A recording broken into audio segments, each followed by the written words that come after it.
जर्नैलों की ऑडियोज़ क्यों सामने नहीं आती?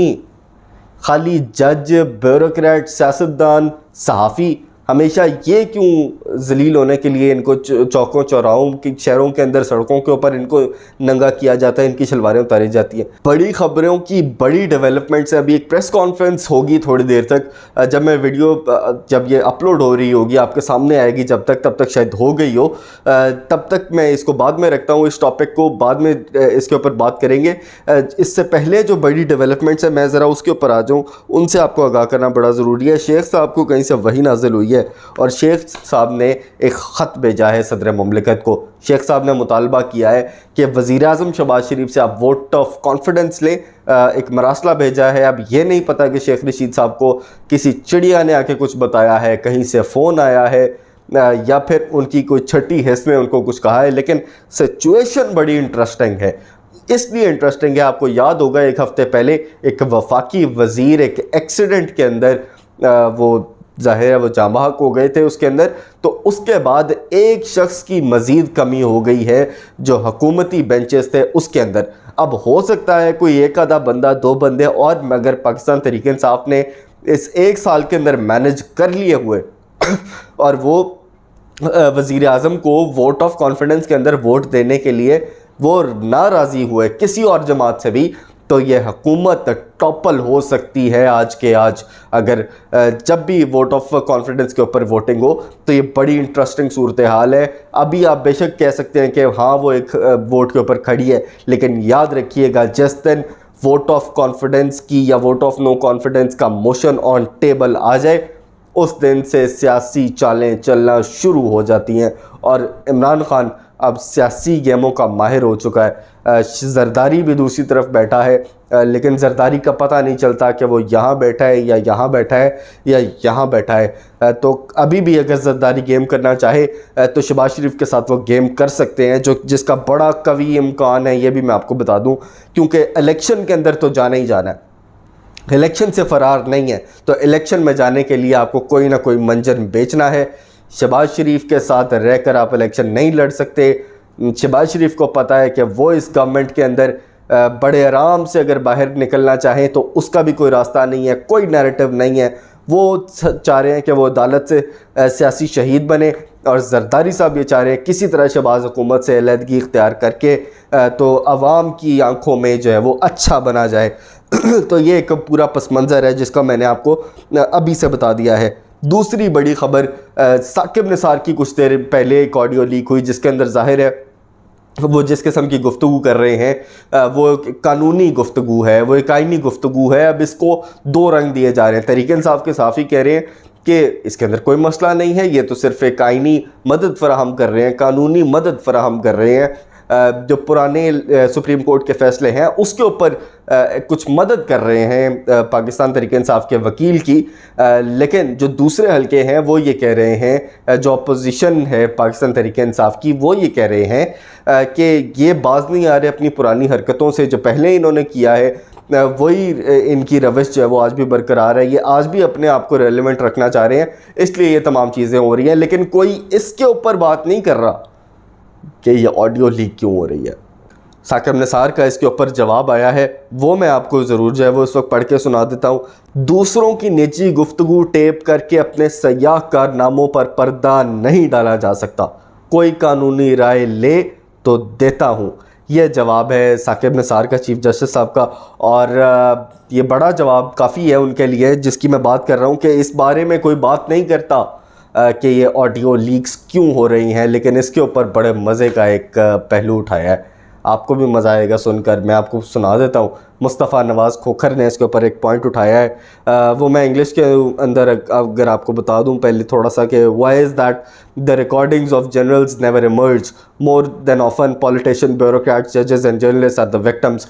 वो ये कह रहे हैं कि जर्नैलों की ऑडियोज़ क्यों सामने नहीं आती? खाली जज, ब्यूरोक्रेट, सियासतदान, सहाफ़ी हमेशा ये क्यों ज़लील होने के लिए इनको चौकों चौराहों की शहरों के अंदर सड़कों के ऊपर इनको नंगा किया जाता है, इनकी शलवारें उतारी जाती हैं? क्यों इनकी इज़्ज़तें इतनी सस्ती हैं कि इन्हीं को सिर्फ बार बार लाकर आप नीलाम करते हैं, इनकी प्राइवेसी को आप इन्वेड करते हैं और इनके घरों तक की लोगों की जो प्राइवेट कॉन्वर्सेशंस हैं वो आप रिकॉर्ड करते हैं? क्यों आपकी अपनी ऑडियो लीक्स कभी नहीं होती? तो ये कहना है जी मुस्तफ़ा नवाज़ खोखर का।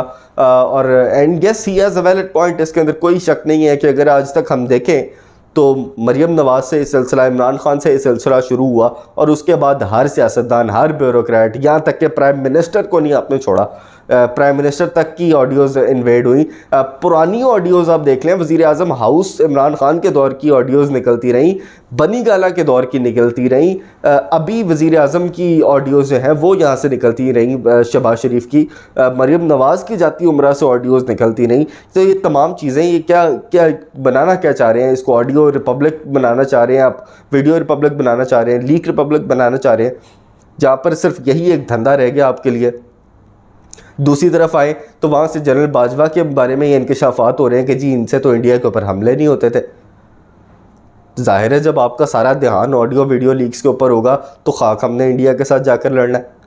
ये सारा बयानिया है जो कि इस वक्त सहाफ़ी आकर मेन टेलीविज़न की स्क्रीनों के ऊपर बता रहे हैं और आवाम इस बयानिए को एक्सेप्ट कर रहे हैं, जो कि आपके लिए बहुत ख़तरनाक है। शायद इसी तमाम बयानिए के ऊपर अभी एक प्रेस कॉन्फ्रेंस होगी, वो आपको सुनने के ऊपर जो है वो मिलेगी अपने टेलीविज़न स्क्रीन के ऊपर, आप देखेंगे और उसके बाद जो तज्ज़िये उसके ऊपर शुरू होंगे उसके ऊपर भी हम बाद में आएंगे। अब कल रात को एक बड़ा ही बहुत ही अफसोसनाक वाक़या हुआ जिसको एक मुख्तलिफ रंग देने की कोशिश की जा रही है सियासी हलकों की जानिब से। उसके ऊपर मैं आता हूँ, बहुत ज़रूरी है वो एलिमेंट, लेकिन उससे ज़्यादा जो ज़रूरी एलिमेंट है वो भी मैं आपको बता दूँ। मेरी सवात में कुछ लोगों से बात हुई, उन्होंने मुझे ये बताया कि हफ़्ता डेढ़ पहले से बहुत हैवी किस्म की डिप्लॉयमेंट आर्मी की प्राइवेट गाड़ियों के थ्रू की जा रही थी। यानी आर्मी की गाड़ियाँ नहीं आती थी और जो वैसे प्राइवेट गाड़ियां हैं उसके अंदर फ़ौजी अहलकार आ रहे थे और बहुत अच्छी तादाद के अंदर डिप्लॉयमेंट्स हो रही थी। इसका मतलब ये है कि उनको पता था कि कुछ होना है, सिर्फ एक चीज़ नहीं पता थी कि कब और कहाँ होना है। लेकिन ये तो हो गई उनकी कही हुई बात। एक बात है जो कि तहरीक इंसाफ कह रही है, वो ये कह रहे हैं कि देखें जी हमने तो कहा था कि अमन व अमान की सूरत हाल ख़राब हो जाएगी, हमने तो कहा था इलेक्शन करवा दें, हमने तो कहा था आपसे सिक्योरिटी नहीं संभाली जाएगी, हम तो कह रहे हैं इलेक्शन करा दें। या फिर दूसरा उनके पास एक और बयान है, देखें जी ये तो आप ख़ुद करवा रहे हैं ताकि आप इलेक्शन ना आपको करवाने पड़ जाए, ये तो इलेक्शन से फ़रार इख्तियार कर रहे हैं। अब ये इनके पास है दो बयानिए। अब अगला भी सुन ले कि जो सबसे ज़रूरी चीज़ है, डायरेक्टर जनरल CTD कह रहे हैं कि ये दहशत गर्दी का वाक़या नहीं है। एक बड़ी सिंपल सी बात है कि CTD का जो दफ्तर है उसके अंदर किसी कोई हमलावर कैसे आकर दो धमाके कर सकता है, कैसे वहाँ रखे जा सकते हैं। तो उनके अकॉर्डिंग ये शॉर्ट सर्किट का धमाका है, या वैसे तो मैंने आज तक कभी शॉर्ट सर्किट के इतने बड़े धमाके नहीं देखे, अल्लाह ना दिखाए किसी को, लेकिन फिर भी उनका भी एक आर्गूमेंट ठीक है। लेकिन अब इस सारे आर्गूमेंट के अंदर अगर हमने किसी की बात को वेटेज देनी है तो जाहिर है वो उस इदारे को देनी है जिसने इन्वेस्टिगेशन की है या जिसकी जगह है, बजाय इसके कि हम किसी सियासी पार्टी को इसके अंदर उसकी जो कही हुई बातें हैं उनको ज़्यादा वेटेज दें। तो ये एक मतलब पाकिस्तान तहरीक इंसाफ को सोचना चाहिए कि कुछ चीज़ें होती हैं जिसके अंदर आपने अपना खाली मफाद या अपना नज़रिया नहीं देखना होता, कुछ चीज़ें नेशनल इंटरेस्ट के अंदर भी देखा करें। आपको अगर बहुत ज़्यादा अपने बयानिया की फ़िक्र है तो उससे पहले अगर आपने थोड़ा सा नेशनल इंटरेस्ट के अंदर सोचा होता तो आप इंडिया वाली जो बातें आज ये साफ़ी कर रहे हैं, आप उस वक्त जनरल बाजवा को पकड़ लेते कि भाईजान ये आप क्या कर रहे हैं, आपने साफ़ियों के साथ ऐसी बातें क्यों की हैं। गो कि मेरा साफ़ियों से बड़ा शदीद इख्तिलाफ़ है कि आप उस वक्त क्यों नहीं बोले।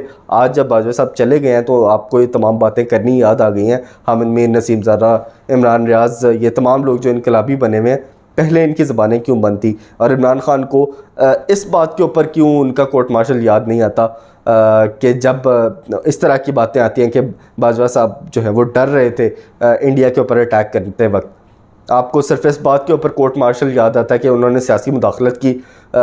अच्छी बात है, आपको इसके ऊपर भी मुतालबा करना चाहिए क्योंकि ये ओथ है जो कि एक फ़ौजी लेकर आता है, वो आपके सामने मैं रख देता हूँ, पढ़ के सुना देता हूँ ताकि इस कौम को पता हो कि आइंदा अगर कोई आए तो उसके सामने आपने ये बातें याद रखनी है कि मैं फ़लाँ फ़लाँ फ़लाँ सदके दिल से हल्फ उठाता हूँ कि मैं खुलूस नीयत से पाकिस्तान का हामी और वफ़ादार रहूँगा और इस्लामी जमहूरिया पाकिस्तान के दस्तूर की हिमायत करूँगा जो अवाम की ख्वाहिशात का मज़हर है, और ये कि मैं अपने आप को किसी भी सियासी सरगर्मियों में मशगूल नहीं करूँगा फ़ला फ़ला फ़ला। अल्लाह हमें जो है वो इसके ऊपर अल्लाह मेरी मदद करे इसके अंदर। तो ये खुलम खुला बाजवा साहब का जो आखिरी ख़िताब था उसके अंदर तो वो ख़ुद एडमिट करके गए हैं कि जी हम तो 2021 के अंदर हम लोग गैर सियासी हुए हैं। तो जनाब उससे पहले जितना आपने अरसा गुजारा है राहील शरीफ से लेकर अब तक, उसके ऊपर फिर हमें कोर्ट मार्शल करने दें। और ये मेरे लिए बड़ी एक अच्छी बात है, पाकिस्तानी मीडिया के लिए ये अच्छी बात है कि नसीम ज़ारा ने, हामिद मीर ने और मज़हर अब्बास ने, इन तीनों ने नेशनल टेलीविज़न के ऊपर बैठकर कोर्ट मार्शल की प्रोसीडिंग्स का जो है वो उन्होंने मुतालबा किया है और कहा है कि बिल्कुल इसके ऊपर ये तमाम प्रोसीडिंग्स बनती हैं। आपके साथ मैंने एक ट्वीट शेयर करनी है जो कि है आप सबके और मेरे फेवरेट, खैर मैं सार्कास्टिक हो रहा हूँ, मेरे कोई वो फेवरेट नहीं है, मुझे ख़ास पसंद नहीं है, लेकिन ये ट्वीट मुझे उनकी पसंद आई जो कि मैं आपके साथ शेयर करूँगा। जी हाँ, ये हैं सलीम साफ़ी साहब, कुछ बड़ा सच बोला है इन्होंने। वो कहते हैं कि एक जनरल के मशवरे पर पार्टी का ऐलान किया। अब ये खान साहब के बारे में बात हो रही है, कल यौम तासीस था तो ये खान साहब को मैं ट्रिब्यूट पेश कर रहा हूँ। ये ट्वीट सलीम साफ़ी साहब कहते हैं, एक जनरल के मशवरे पर पार्टी का ऐलान किया। दूसरे जनरल ने 2010 में लोगों को शमूलियत बिलजबर पर मजबूर करके उनकी पार्टी बनाई। तीसरे जनरल ने उनसे धरने करवाए। ये मार्च उसकी बात हो रही है, लॉन्ग मार्च की, लंदन प्लान व ताहिरुल कादरी उस वक्त के DGI। चौथे जनरल ने इनसे लॉकडाउन करवाया। जनरल बाजवा, जनरल फैज़ और जनरल आसिफ गफूर ने इन्हें इक़्तिदार दिलवाया और फिर उनकी हुकूमत चलवाई। उन्होंने कभी कोई बड़ा सियासी फ़ैसला किसी जनरल के हुक्म के बगैर किया ही नहीं। अब आगे जो बात कर रहे हैं मैं इससे डिसएग्री कर रहा हूँ, इसलिए शायद वो ठीक कहते हैं कि उन्होंने जनरल के मशवरे पर असम्बलियाँ तोड़ी, लेकिन शायद वो एक जनरल का नाम दूसरे जनरल के साथ कंफ्यूज कर रहे हैं, क्योंकि जनरल बाजवा तो नवंबर 2022 में रिटायर हो गए थे और सूबाई असम्बलियाँ इमरान ने 5 माह बाद जनवरी 2023 में तोड़ी। इसलिए इमरान खान तस्दीक करके जनरल के लफ्ज़ के साथ असल जनरल का नाम भी बता दें जिनके कहने पर उन्होंने असम्बलियाँ तहलील की। ये फैक्चुअली इसलिए गलत है क्योंकि खान साहब की मुलाकात बाजवा साहब से सितंबर 2022 15 सितंबर 2022 को हुई थी। तो उसके अंदर एक फ़र्क है बहुत ज़्यादा, 3-4 महीने का। सेकेंडली खान साहब के का जो स्टेटमेंट है उसके अंदर मरियम की उन्होंने बात की, डिफरेंट जो एहसन इकबाल हैं, राना सनाउल्लाह हैं, मरियम औरंगज़ेब हैं, इन तमाम लोगों के बयानात थे। जो टॉप टियर लीडरशिप थी, शायद खगान अब्बासी है, टॉप टियर लीडरशिप के बयानात थे। आप असम्बलियाँ तोड़े हम इलेक्शन करवाएंगे, आप असम्बलियाँ तोड़े हम इलेक्शन करवाएंगे। खान साहब जनरल बाजवा से मिले, उनसे कहा कि इलेक्शन चाहिए, मुनाफिकाना हरकत है, गलत हरकत है। बाजवा साहब से ये कहना नहीं बनता इलेक्शन करवाएं, उनका काम नहीं है इलेक्शन करवाना, ये सियासी जमातों और इलेक्शन कमीशन का काम है या अदालत का काम है। आप जनरल बाजवा के पास गए, वो गलत गए, लेकिन चले फिर जनरल बाजवा ने इनको कहा कि आप असम्बलियाँ तोड़ें। तो इन तमाम लोगों की राय मिलाकर खान साहब ने ये फैसला किया कि असम्बलियाँ तोड़नी है। लेकिन बाजवा साहब की 3 महीने बाद, मुलाकात के 3 महीने बाद उन्होंने जाकर इसके ऊपर इम्प्लीमेंट किया।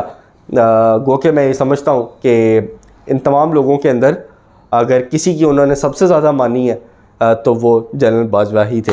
इसके साथ पाकिस्तान पॉलिटिकल पल्स बादशाह अहमद अरकम के साथ अहमद अरकम को इजाज़त दीजिए। अल्लाह हाफ़िज़।